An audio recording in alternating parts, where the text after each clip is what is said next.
Assalamualaikum warahmatullahi wabarakatuh. Kami dari Kelompok 9. Pada kesempatan kali ini kami akan mempresentasikan mengenai hasil penelitian kami pada perusahaan Solo Murni Kiki Creative Products dengan anggota kelompok Niki Adinda, Ramadhani Lailina, Lawi Bahasna, Kaila Shiramariza, dan Nadila Nurhaliza. PT Solo Murni adalah salah satu produsen alat tulis dan percetakan terbesar di Indonesia, didirikan pada tahun 1976 di Solo, Jawa Tengah. Awalnya, perusahaan ini memproduksi buku tulis dengan merek SM. Namun, sejak tahun 1970, berkembang dengan merek Kiki dan memperluas jangkauan produk ke alat tulis sekolah dan kantor, seperti amplop, kertas kado, undangan, sampai layanan OEM seperti penerbitan buku, majalah, surat resmi, dan formulir pemerintah. PT Solo Murni telah mengekspor produk-produk Kiki ke puluhan negara. Filosofi perusahaan menekankan kualitas tinggi, inovasi, dan keberlanjutan, sehingga Kiki dikenal tidak hanya sebagai brand lokal, tetapi juga sebagai pemain global dalam industri stationery. Selanjutnya, visi dan misi. Visi perusahaan Solo Murni yaitu menjadi perusahaan alat tulis terbesar dan terbaik di Indonesia, serta memiliki produk berkualitas terbaik yang tersebar di seluruh Indonesia dan dunia. Misinya, yang pertama yaitu memberikan kesempatan kepada putra dan putri terbaik bangsa untuk bergabung dan berkarya bersama perusahaan. Yang kedua, terus memproduksi buku tulis, buku gambar, dan berbagai alat tulis sekolah maupun kantor dengan kualitas yang terbaik. Yang ketiga, yaitu mengembangkan produk dengan kualitas yang terus meningkat dan desain yang menarik. Selanjutnya yaitu analisis eksternal makro. Peluang atau opportunity adalah faktor-faktor eksternal positif yang dapat dimanfaatkan perusahaan untuk mencapai keunggulan yang kompetitif. Pada penelitian ini, terdapat 7 faktor-faktor yang memiliki total weak score 0,69 dan telah diberi rating 3, yang menunjukkan bahwa perusahaan memiliki respon rata-rata untuk memanfaatkan peluang tersebut. Selanjutnya yaitu adalah threat, di mana threat adalah faktor-faktor eksternal negatif yang berpotensi menghambat atau merugikan kinerja perusahaan. Faktor-faktor ini memiliki total weak score dengan 0,30 dan telah diberikan rating 2 yang menunjukkan bahwa perusahaan memiliki respon rata-rata untuk menghadapi ancaman.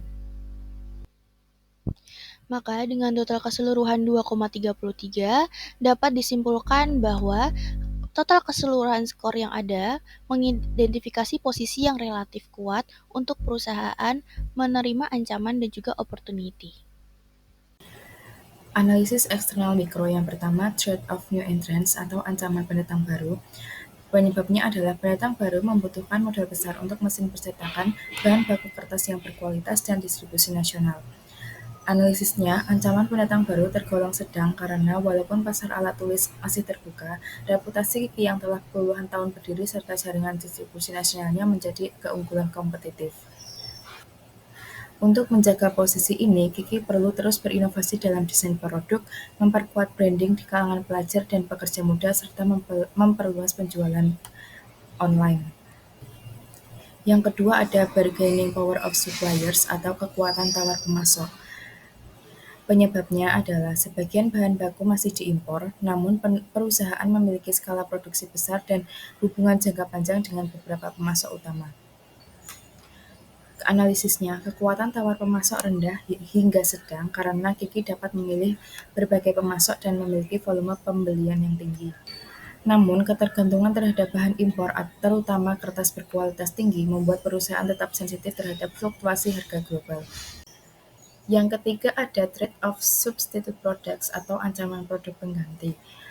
Penyebabnya, digitalisasi menjadi ancaman nyata bagi industri alat tulis. Penggunaan laptop, tablet, dan aplikasi digital lainnya mulai menggantikan kebutuhan buku tulis dan alat tulis tradisional, terutama di kota besar dan kalangan profesional. Analisisnya, ancaman produk pengganti tinggi karena pergeseran ke arah digital learning dan paperless office semakin luas. Untuk menghadapi hal ini, Kiki dapat berinovasi dengan memproduksi stationery premium, produk ramah lingkungan, serta memperluas lini kreatif merchandise yang memiliki nilai estetika dan fungsionalitas yang tinggi. Keempat, bargaining power of buyers atau kekuatan tawar pembeli. Penyebabnya, pembeli, terutama toko buku, sekolah, dan konsumen akhir memiliki banyak alternatif produk alat tulis lain seperti Sinar Dunia, Joico, atau merek luar negeri. Harga menjadi faktor sensitif dan konsumen mudah berpindah merek jika ada diskon atau desain lebih menarik. Analisisnya, kekuatan tawar pembeli tinggi karena banyaknya pilihan produk sejenis dari pasar. Oleh karena itu, PT Solo Murni perlu menonjolkan value added seperti kualitas desain khas serta kampanye brand loyalty di kalangan pelajar. Yang terakhir, rivalry among existing competitors atau persaingan antar pesaing yang ada. Penyebabnya, industri alat tulis memiliki banyak pemain besar seperti Sinar Dunia, Paperline, Joico, dan merek luar negeri seperti Faber-Castell dan Pilot. Persaingan tidak hanya dari sisi harga, tetapi juga inovasi produk, desain, dan distribusi. Analisisnya, persaingan berada di tingkat tinggi. Untuk bertahan, PT Solo Murni perlu menonjolkan diferensiasi merek gigi sebagai simbol kreativitas dan nostalgia, serta memperluas pasar melalui penjualan daring, ekspor, dan segmen custom stationery untuk perusahaan dan instansi pendidikan. Selain itu, dapat memperkuat strategi branding dengan menggabungkan unsur edukasi, seni, dan budaya lokal dalam setiap desain produknya. Kemudian ada analisis internal.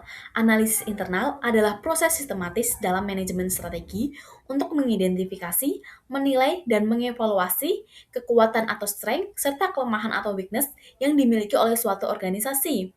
Tujuannya sendiri adalah untuk memahami kapabilitas, sumber daya, dan kompetensi utama perusahaan, sehingga perusahaan dapat menentukan strategi yang paling tepat untuk mencapai keunggulan bersaing. Dari hasil analisis internal di atas, total strength score adalah 1,20, yang artinya perusahaan memiliki kekuatan internal yang cukup baik, terutama pada aspek brand yang kuat, kualitas produk, kapasitas produksi, dan jaringan distribusi nasional. Nilai ini menunjukkan bahwa perusahaan memiliki fondasi yang kokoh untuk mempertahankan daya saing. Sedangkan total weakness score adalah 1,13. Nilai kelemahan yang mendekati skor kekuatan menunjukkan bahwa perusahaan masih memiliki beberapa kelemahan yang signifikan, terutama pada aspek digitalisasi, inovasi, modernisasi mesin, dan ketergantungan bahan baku. Kesimpulannya adalah strength sedikit lebih dominan dibanding weakness, yaitu 1,20 dibanding 1,13. Hal ini menunjukkan bahwa kondisi internal perusahaan berada pada level cukup kuat, meskipun masih perlu peningkatan dalam inovasi digital, efisiensi produksi, dan diversifikasi pasar untuk memperkuat daya saing ke depan. Kemudian ada analisis SWOT. Yang pertama ada SO, Strength Opportunity. Yang pertama untuk meningkatkan jumlah produksi dan variasi produk kreatif. Yang kedua untuk memperluas pasar melalui e-commerce dan promosi online. Dan yang ketiga ada menjalin kerjasama ekspor dengan mitra luar negeri. Kemudian ada ST, Strength Trade. Yang pertama untuk diversifikasi produk alat tulis digital atau hybrid. Yang kedua untuk memperkuat branding sebagai produk lokal berkualitas tinggi. Dan yang ketiga ada inovasi desain untuk menyesuaikan tren pasar. Kemudian ada WO, Weakness Opportunity. Yang pertama untuk meningkatkan promosi digital dan media sosial. Yang kedua untuk menggandeng influencer kreatif dan brand lokal untuk kolaborasi. Dan ada untuk melatih SDM dalam tren global dan pemasaran digital. Kemudian yang terakhir ada WT, Weakness Trade. Yang pertama untuk efisiensi biaya produksi untuk menghadapi fluktuasi harga bahan baku. Yang kedua untuk pengembangan produk ramah lingkungan untuk menghadapi perubahan tren. Dan yang terakhir ada menjaga loyalitas pelanggan dengan program member dan diskon. Kemudian ada analisis competitive profile matrix atau CPM. Yang pertama ada brand image dan recognition dengan berat 0,1, Kiki 0,40, Sidu 0,40, dan Joycon 0,30. Kemudian yang kedua ada product quality dan innovation dengan berat 0,1, Kiki 0,40, Sidu 0,40, dan Joyco ada 0,30. Kemudian yang ketiga ada distribution network dengan berat 0,1, dari Kiki ada 0,30, Sidu 0,40, dan Joyco ada 0,30. Kemudian yang keempat ada marketing dan promotion dengan berat 0,08, Kiki 0,024, Sidu 0,32, Joyco ada 0,24. Kemudian yang kelima ada price kompetitif dengan berat 0,08, Kiki 0,024, Sidu 0,16, Joyco ada 0,32.